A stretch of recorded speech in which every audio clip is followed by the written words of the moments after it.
بسم الله الرحمن الرحيم. الحمد لله رب العالمين،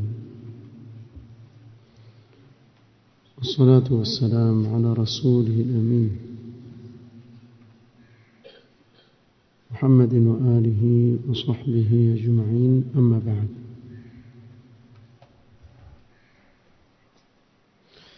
leo ikiwa ni tarehe 25 mwezi wa Safar mwaka 1446 katika silsila ya durus za sira ya Mtume Muhammad sallallahu alaihi wasallam, tulizungumza katika kikao kilichopita kuingia kwa Mtume sallallahu alaihi wasallam katika mji wa Madina na mapokezi ya watu wa Madina mazuri waliomfanyia Mtume sallallahu alaihi wasallam alipoingia pamoja na Abu Bakr as-Siddiq radhiyallahu anhu arda. Kwa kweli hijra ya Mtume sallallahu alaihi wasallam kwenda Madina ni kuwa maisha mapya ya da'wa ya Mtume sallallahu alaihi wasallam yalianzia baada ya hijra. Na ndio maana utaona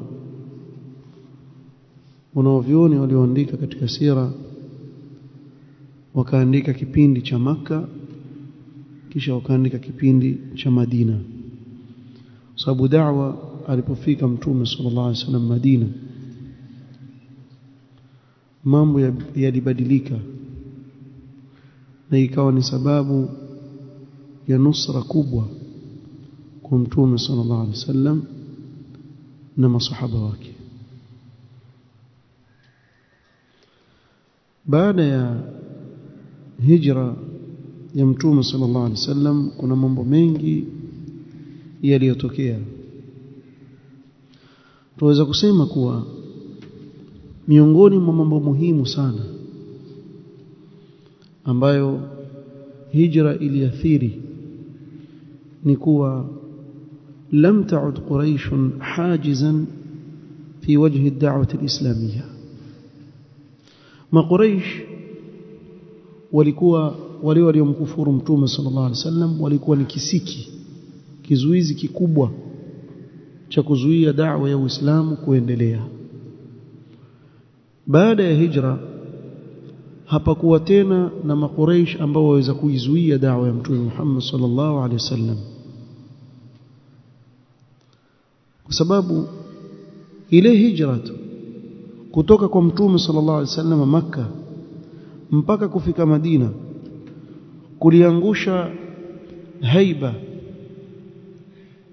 ya Quraysh katika nafsi za wale watu ambao walikuwa ni wenye kudhoofishwa na kudhulumiwa,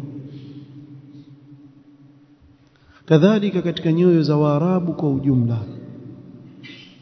Ikawa Quraysh hawako kama walivyokuwa mwanzo, watu wakiwaona kuwa wana uwezo mkubwa waweza kumzuia Mtume sallallahu alaihi wasallam. Huyo Mtume sallallahu alaihi wasallam ametoka baina yao mpaka kafika Madina, hawakuweza kumzuia. Kwa hivyo ikawa ile haiba ambao walikuwa nayo imefanya nini? Imeanguka. Ile heshima yao kwa makabila mbalimbali ya Waarabu ikaanguka, wameshindwa kuizuia da'wa ya Mtume Muhammad sallallahu alaihi wasallam. Na hivi ndivyo ilivyo katika kila zama, hakuna anayeweza kuzuia da'wa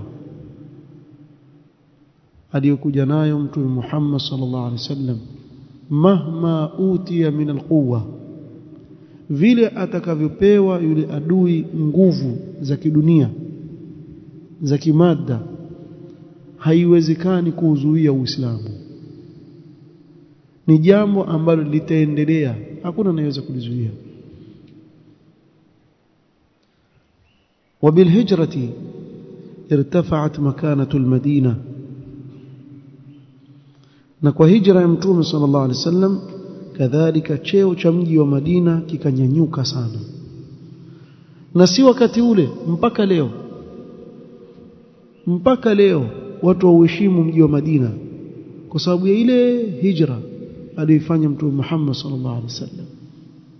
Kwa hivyo heshima ya mji wa Madina ikanyanyuka, ikawa ndio mji mkuu ambao kila aliyemwamini mtume sallallahu alaihi wasallam walikuwa wakutania hapo chini ya uongozi wa mtume Muhammad sallallahu alaihi wa ala alihi wasallam, na sio kwa misingi ya ukabila bali kwa misingi ya Uislamu. Ikawa watu watoka kutoka sehemu mbalimbali kuja kumnusuru mtume sallallahu alaihi wasallam. Kadhalika kwa hijra ya mtume sallallahu alaihi wasallam kukasimama daula ya Kiislamu, nchi ya Kiislamu kwa mara ya kwanza chini ya uongozi wa mtume Muhammad sallallahu alaihi wa ala alihi wasallam.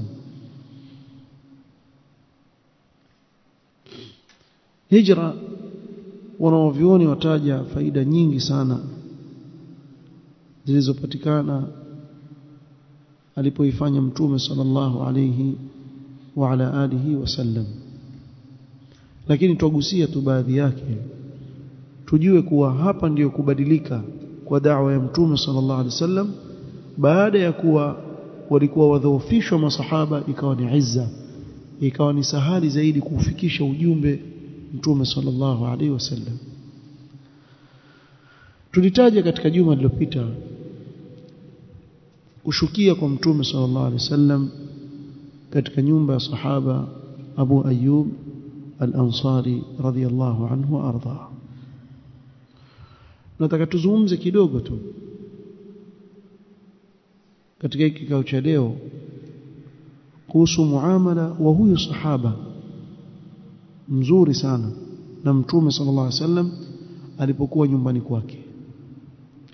Yataka tufahamu kuwa Abu Ayyub al-Ansari radhiyallahu anhu arda amempokea mgeni mbora kabisa, kiumbe mbora kabisa, mtume Muhammad sallallahu alaihi wasallam. Sijui waweza kutasawar mgeni wako ni mtume Muhammad sallallahu alaihi wasallam ndani ya nyumba yako, utaanza vipi kumkirimu? Leo lau kama mmoja wetu atapata mgeni tu, sahibi yake anayemheshimu, hajui amkirimu namna gani, kif awe mgeni wako ni mtume Muhammad sallallahu alaihi wasallam? Kwa tulitaja kwa mtume sallallahu alaihi wasallam alipoingia Madina akashukia katika nyumba ya Abi Ayyub al-Ansari. وقد فرح أبو أيوب رضي الله عنه بنزول الرسول صلى الله عليه وسلم عنده. أبو أيوب لفراhi sana mtume sallallahu alaihi wasallam kushukia kwake nyumbani. وكان رضي الله عنه شديد الحرص على راحة الرسول صلى الله عليه وسلم. na huyu sahaba alikuwa na hirsi sana ili mtume sallallahu alaihi wasallam apate utulivu katika nyumba yake.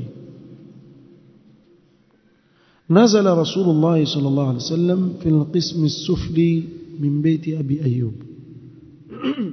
tulitaja kwa Abu Ayyub al-Ansari radhiyallahu anhu nyumba yake ilikuwa na sehemu ya chini na ya juu.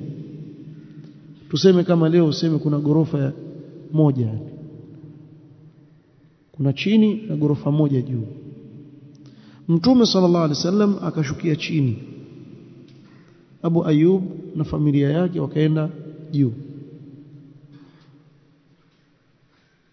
Fantabaha Abu Ayyub layla, siku moja usiku Abu Ayyub akafadhaika usiku, akamka usingizini. Faqala, akamwambia mke wake, namshi fawqa ra'si rasulillah sallallahu alaihi wasallam, sisi huku juu tutatembea juu ya kichwa cha mtume sallallahu alaihi wasallam, mtume sallam yuko chini yetu, vipi tutatembea juu yake? Aliposema haya maneno yakamwathiri mkewe, fatanahau fakanu fi janibi, wako juu, wakajivuta kipembeni mwisho kabisa ili wasitembee katika ile sehemu kwa heshima nani ya Mtume sallallahu alaihi wasallam. Falam yazal sahiran hatta asbaha, akabakia macho akakesha siku hiyo mpaka asubuhi ikapambauka. Wa fi sabahi ata ar-rasul sallallahu alaihi wasallam faqala, asubuhi ilipopambauka Abu Ayyub akashuka kwa Mtume sallallahu alaihi wasallam akamwambia, ya nabii Allah, bi abi anta wa ummi inni la akrahu wa u'dhimu an akuna fawqaka wa takuna tahti. Wallahi mimi sipendelei na naona ni jambo zito sana kwangu mimi niwe juu yako na wewe uko chini yangu. Fakun anta fil ulu, naomba wewe uende juu, wananzilu nahnu fanakuna fi sufli, na sisi tutashuka tuwe wapi? Chini. فقال له صلى الله عليه وسلم يا أبا أيوب السفل أرفق بنا وبمن يغشانا, wala usione uzito, hapa chini ni wepesi zaidi kwetu na wale wanaokuja, kwa sababu Mtume صلى الله عليه وسلم alikuwa kila siku akijiwa na wageni. Kwa ukiniweka juu itakuwa kazi kuwapandisha wageni kila saa juu, lakini nikiwapa chini sahadi, nikifungua mlango wageni waingia. Wa Mtume sallallahu alaihi wasallam akamwishiria kwa kile kitendo cha kuweko juu hakina neno, mimi hapa chini niko sawa zaidi, kwa sababu ni usahadi kwangu mimi na wale wageni wanaokuja kwangu. Na hili liko wazi kweli. Qala Abu Ayyub, fakana Rasulullah sallallahu alaihi wasallam fi suflihi wa kunna fawqahu fil maskan. Tukaendelea hivyo, Mtume sallallahu alaihi wasallam yuko chini, sisi tuko juu katika ile nyumba. Falaqad inkasara hubbun lana fihi ma'un, siku moja tuko juu, kuna chombo kina maji kikavunjika. Faqumtu ana wa ummu Ayyub biqatifatin lana ma lana lihafun ghayruha nunashifu biha alma تخوفا أن يقطر على رسول الله صلى الله عليه وسلم منه شيء فيؤذيه. Sema tulikuwa na tandiko lile tujifinikia nalo, ikabidi tuamke haraka, yani kama useme bedsheet ile, wakaushe yale maji kuogopea hata tone moja lisije likapenya likamuudhi Mtume sallallahu alaihi wasallam. Qala fanazaltu ila rasulillahi sallallahu alaihi wasallam faqultu, nikashuka siku hiyo baada ya kutokea tukio hilo kwa Mtume sallallahu alaihi wasallam, nikamwambia, la a'lu saqifatan anta tahtaha, mimi wallahi siwezi kukaa katika sakafu ambayo wewe uko chini yake. ولم يزل أبو أيوب بالرسول صلى الله عليه وسلم يرجوه ويلح عليه أن يكون هو صلى الله عليه وسلم في الأعلى وأن يكون أبو أيوب في الأسفل، فقبل الرسول صلى الله عليه وسلم أن يكون في الأعلى. Abu Ayyub akamtaka Mtume sallallahu alaihi wasallam, akamuomba sana na kumsihi, nenda juu, tuache sisi tuwe chini. Imekuwa ni dhiki kwake kwa ile heshima yake kwa nani? Kwa Mtume sallallahu alaihi wasallam. Mpaka mwisho Mtume sallallahu alaihi wasallam akakubali, akapanda juu wakashuka chini. Hapa kuna mambo anayoeleza Abu Ayyub yalikuwa yakitokea katika nyumba yake. Qala Abu Ayyub radhiyallahu anhu, wa kunna nasna'u lin-nabi sallallahu alayhi wasallam al-'asha, tulikuwa tukimpikia Mtume sallallahu alayhi wasallam chakula chake cha usiku, asha. Thumma nab'athu bi ilayhi, kisha tumpelekea Mtume sallallahu alaihi wasallam asha, chakula chake. فإذا رد علينا فضله تيممت أنا وأم أيوب موضع أصابعه. akimaliza kula Mtume sallallahu alaihi wasallam, wakati mwingine kile chakula alikuwa hakimalizi, kikiteremshwa kile chakula kilichobakia, sisi tukisubiri, kisha tukusudia ile sehemu ya vidole vya Mtume sallallahu alaihi wasallam, faakalna minhu nabtaghi bidhalika albaraka, twala katika ile sehemu kwa kutaka nini? Baraka. So Mtume sallallahu alayhi wasallam alikuwa na baraka, Allah amemjalia juu yake baraka. Na hili ni hasa kwa Mtume Muhammad sallallahu alaihi wasallam. Bimaana Mtume sallallahu alaihi wasallam alipoondoka, hakuna sahaba ambaye alikwenda kwa Abubakar akamwambia kula kisha chakula kilichobakia unipe ili ale katika sehemu za vidole vyake. La, waweza kusema Abubakar as-Siddiq si katika ahli albayt. طيب hata Fatima radhiyallahu anha wala Ali ibn Abi Talib radhiyallahu anhu wala Hasan wala Hussein, masahaba kufanya kitu kama hicho. Hii ilikuwa ni hasa kwa Mtume sallallahu alaihi wasallam, na hii ni daraja ya juu aliyopewa Mtume sallallahu alaihi wasallam, hakupewa yote katika huu umma. Kwa hivyo usije leo wewe ukajifanya pia wewe una baraka, wataka kuwatapeli watu, ukajifanya wewe wana maji robo kisha watu wapigania maji yako wayanwe. Hayo yako tu, maji ya kawaida tu. Ama ukila wataka watu ukigusa hivi kidogo wapiganie kile chakula ulichokula pale, huo ni utapeli. Wala hakuna yote katika masahaba alifanyia kwa yote mwingine asiyekuwa nani? Mtume Muhammad sallallahu alaihi wasallam basi peke yake. Maana wako pia watu wao, kuna watu wengine mpaka waamini kuwa miili ya watu wengine fulani yana baraka. Kwa kuona akikaa kwenye kiti kwa mfano, akienuka na yeye pia atakukaa pale, ama ende amshike hivi ampanguse na yeye pia ajipanguse. Wapangusa kitu gani? Vumbi tu, hamna kitu, hakuna baraka yote. Kuna mimi na wewe tuko tu watu wa kawaida tu. Hili ni hasa kwa nani? Kwa Mtume Muhammad sallallahu alaihi wasallam, kwa utukufu wa daraja aliyopewa na Allah subhanahu wa ta'ala. Kwa usije wewe ukajifananisha na yeye, usijiweke daraja yako sawa sawa na Mtume Muhammad sallallahu alaihi wasallam, sababu ndio maana yake. Wallahu almusta'an. Na baya zaidi iwe mtu ashazikwa sasa kisha waje kujipangusa na kaburi na lile jengo lilojengwa juu yake, kwa mtu apungusa akifuta mwili wake ili iwe nini? Ili ufanyike nini? Yaani vumbi tu, unaenda kujipaka vumbi bure, hakuna chochote cha maana ndani yake. Mwanzo asla nilo jengo lilojenga hapo juu limekatazwa na Mtume sallallahu alaihi wasallam. Naha an-nabii sallallahu alaihi wasallam anil binaa ala al-qubur. Mtume sallallahu ankataza hiyo. Kisha uende pale bwana ujipanguse aswa. Taltamisul baraka. Watafuta baraka kwa kitu ambacho chenyewe asili yake ni haram. Kule kujenga juu yake ni bid'a na ni haram. Mtume sallallahu amekataza. Abu Ayyub al-Ansari katika mambo ambayo ameeleza kuhusu hili tukio asema, siku moja tukampikia Mtume sallallahu alaihi wasallam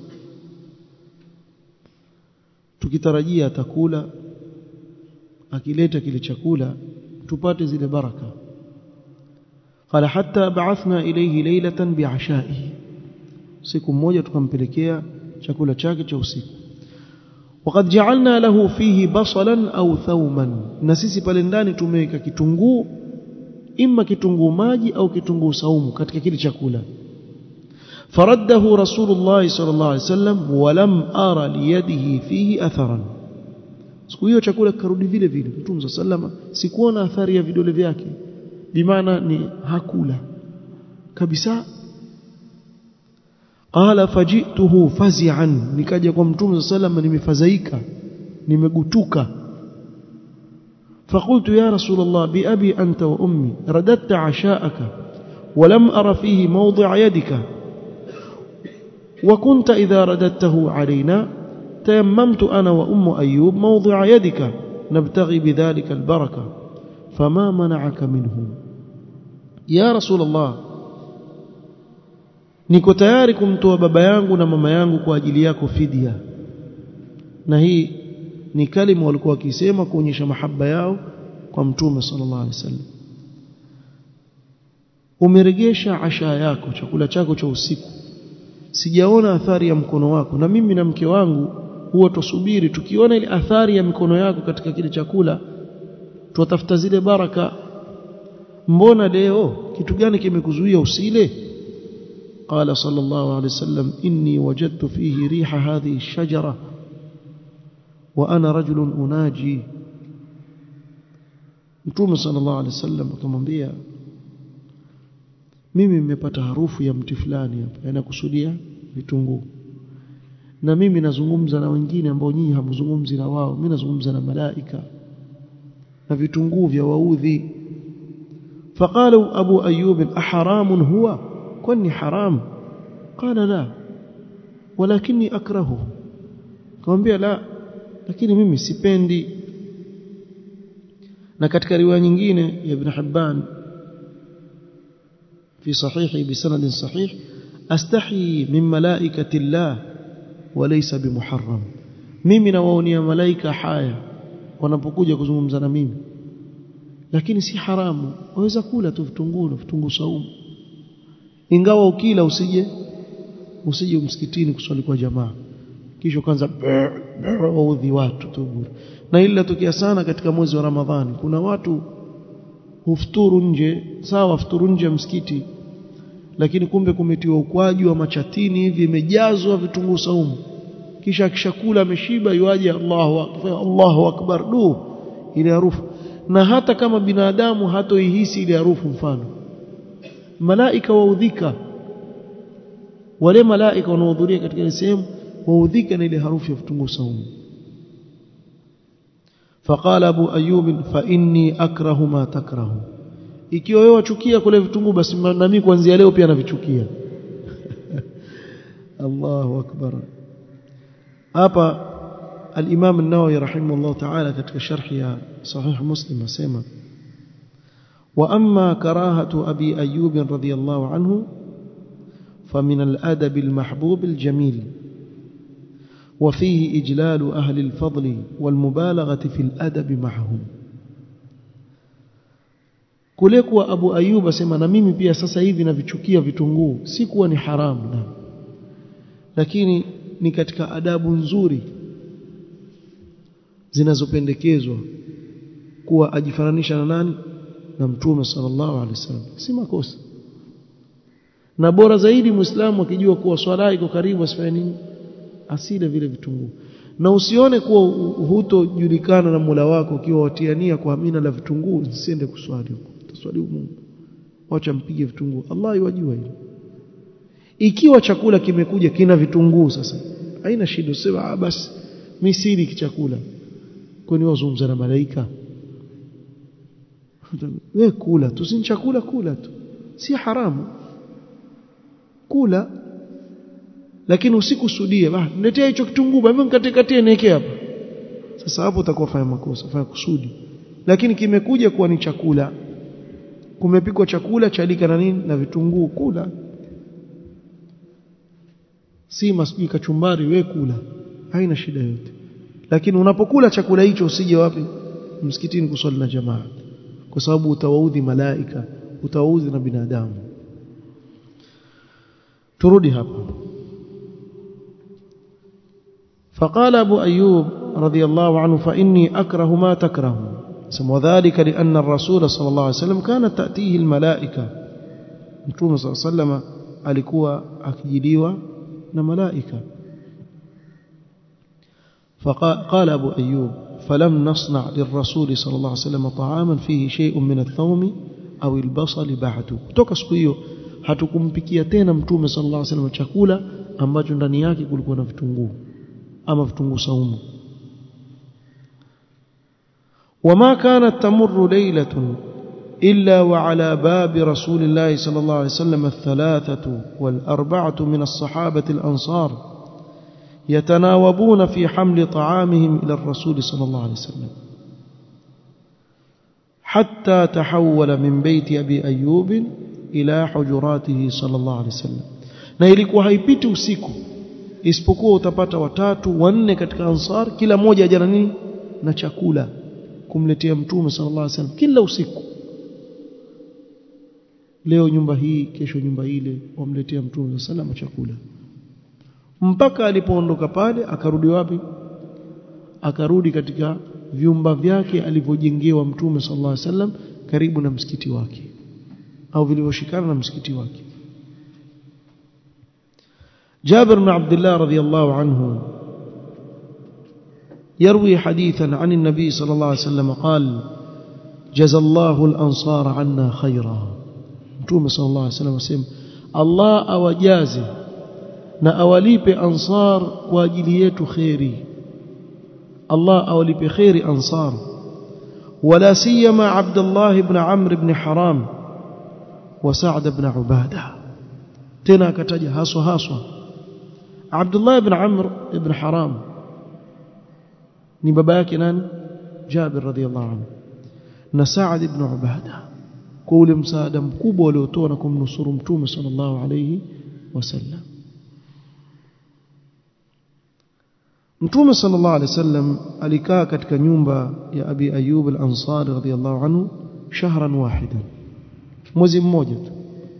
Iko riwaya kuwa alikaa miezi 7, lakini haiko sawa, haiko thibiti, kwa sababu haiwezekani miezi 7 ule msikiti haujajengwa. Sitojua kuwa Masjid an-Nabawi alipofika tu Mtume sallallahu alayhi msikiti ukaasisiwa na Mtume sallallahu alayhi na vyumba vyake vikajengwa. Vyumba vya wakati ule, ikiwa leo wenyewe ukimwambia mtu mjengee chumba kimoja, hata wiki 2 ichukue atakujengea. Vipi yani vyumba viwili tu vya Mtume sallallahu alaihi wasallam vijengwe kwa miezi 7? Wakati ule hakuna mambo ya concrete, sio kumimina kufanya nini, ni nyumba ya udongo tu sahali kabisa. Ikajengwa pale kwenye kipindi cha mwezi. Mtume sallallahu alaihi wasallam akawa ana kwake, ndiko anakushukia kwake nyumbani. Hili tukio lilipita, ikapita miaka, kafariki Mtume sallallahu alaihi wasallam. Akaja Abu Bakar katika khilafa yake, akafariki Abu Bakar, Umar, Uthman. Katika khilafa ya Ali ibn Abi Talib radhiyallahu anhu arda, baada ya miaka kupita, يقدم هذا الرجل الكريم أبو أيوب الأنصار رضي الله عنه البصرة. ويبانا مكريم بان ويصحابه أبو أيوب الأنصاري أين katika mji wa Basra kule Iraq. وكان واليها يومئذ عبد الله بن عباس من قبل علي بن أبي طالب رضي الله عنه. نالك ووالي أمير وبصرة ني ابن عباس رضي الله عنهم. صحابة ابن عباس alikuwa ndio wali, ndio amiri wa Basra. Ashukia Abu Ayyub katika mji wa Basra. Ali ibn Abi Talib wakati wa khilafa yake akamchagua Ibn Abbas kuwa ndio amiri wa Basra. فوجد ابن عباس هذه الفرصة العظيمة لرد الجميل لأبي أيوب الأنصاري. ابن عباس katika آل بيت النبي صلى الله عليه وسلم akataka kurudisha ule wema wa Abu Ayyub al-Ansari aliyomfanyia nani? Aliyomfanyia ibn ammi yake Mtume Muhammad sallallahu alaihi wasallam. tizama hii riwaya ya al-Hakim fi al-Mustadrak بسند حسن عن حبيب أبي ثابت قال إن أبا أيوب الأنصاري قدم على ابن عباس البصرة ففرغ له بيته. ابن عباس aliposikia tu Abu Ayyub al-Ansari ameingia Basra, akatoka kwenye nyumba yake yeye na familia yake, wakaondoka, akamwachia nyumba yake yeye. وقال له لا أصنعن بك كما صنعت برسول الله صلى الله عليه وسلم. leo wewe ni mgeni wangu, nitakufanyia wewe kama ulivyomfanyia Mtume Muhammad sallallahu alaihi wasallam. Na hii yaonyesha masahaba namna gani walivyokuwa na heshima na wale waliomkirimu Mtume Muhammad sallallahu alaihi wasallam. Na haya mambo tuyataja mara nyingi, kuwa masahaba walisimama na Mtume sallallahu alaihi wasallam wakamnusuru, na yule ni mtume wetu sote. Wao ndio waliotufanyia kazi ya kumkirimu Mtume sallallahu alaihi wasallam na kumnusuru Mtume sallallahu alaihi wasallam kufikisha ule ujumbe alipofikisha. Sisi tuliokuja baada yao tutatakana tufanye nini? Tuwashukuru kwa ile kazi kubwa walioifanya, kwa sababu sisi hatukukweko. Ni kama umeambiwa kuna jambo lako bwana, lakini mtu fulani wewe ulipokuwa hauko alisimamia kila kitu, akafanya kila kitu. Wewe utamshukuru vipi yule mtu? Kif na aliyefanyiwa khidma hii ni mtume Muhammad sallallahu alaihi wasallam, tutawalipa nini sisi masahaba? Ibn Abbas hili alilielewa, akamwambia leo mimi nataka nikukirimu wewe kama ulivyomkirimu mtume sallallahu alaihi wasallam. ثم قال ابن عباس لأبي أيوب كم عليك من الدين؟ wewe wadaiwa, nasikia wadaiwa, una deni kubwa, deni lako mpesa ngapi wadaiwa? Qala 20,000, nadaiwa 20,000. si 20,000 za Kenya, walikuwa wakitumia dinar na dirham, dhahabu na fedha. So mtu akikwambia 20,000 ikiwa vipande vya dhahabu utajua ni ngapi adaiwa ama ni fedha. Qala fa'atahu 40,000. Ibn Abbas akampa 40,000, si wadaiwa 20, mimi nakupa 40, 20 kaanazo, wa 20 mamlukan, na akampa watumwa 20. وقال ابن عباس لك ما في البيت, kila kilichoko ndani ya nyumba ni chako utakavyo. Amkirimu nani?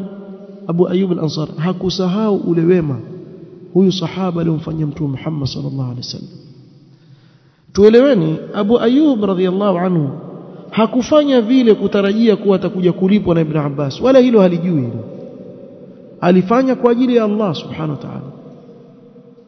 Lakini tizama namna gani Allah subhanahu wa ta'ala amemjaalia kuwa alipo hapa duniani kabla ya malipo makubwa tunayotarajia kesho akhira, atakaolipwa na Allah subhanahu wa ta'ala kwa kitendo cha khairi kama hiki alichokifanya. Na hapa tunaona pia adabu aliyokuwa nayo Ibn Abbas radhiyallahu anhu wa ardha katika kurudisha ule wema kwa mfano wake, bali bora zaidi. Na mbora wa yule aliyechunga hizi adabu za mtume sallallahu alaihi wasallam ni watu wake wa nyumbani, ahlul bait, na Ibn Abbas alikuwa ni mmoja wao. Na mtume sallallahu alaihi wasallam katika hadith sahihi, man sana alaykum ma'rufan fakafi'uhu, yule anayewafanyia nyinyi wema basi mlipeni kwa ule wema wake. Fa in lam tajidu ma tukafiunahu, ikiwa hampati cha kuwalipa au cha kumlipa yule aliyowafanyia wema, fad'u lahu hatta tarau annakum qad kafatumuhu, basi muombeeni dua mpaka muone kuwa mmemlipa.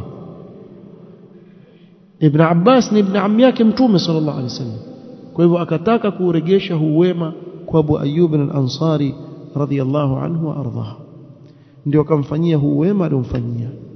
Na hivi ndivyo inavyotakikana, si wewe wafanyiwa wewe tu, wewe wafanyiwe wenzako wema, wewe atakaofanyiwe wewe tu, man'u wa hat,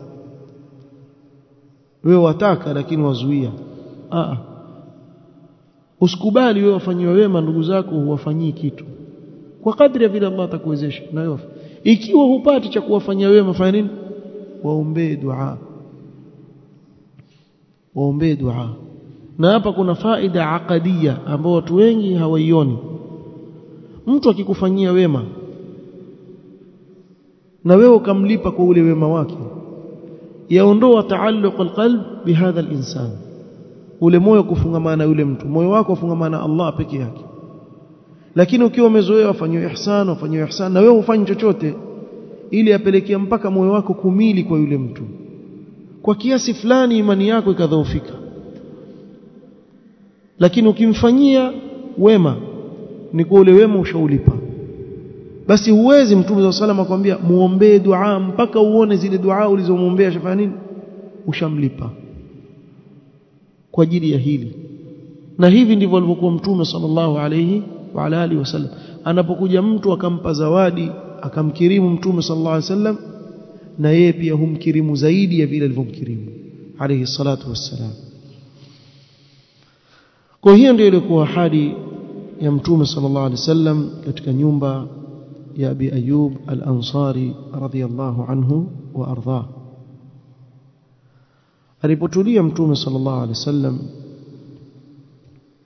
wakaanza kuja jamaa zao, watu wa mtume sallallahu alaihi wasallam, banati zake kutoka Makka kuja Madina, kadhalika familia ya Abu Bakr as-Siddiq radhiyallahu anhu arda, wakaanza kuja watu mmoja mmoja katika familia zao.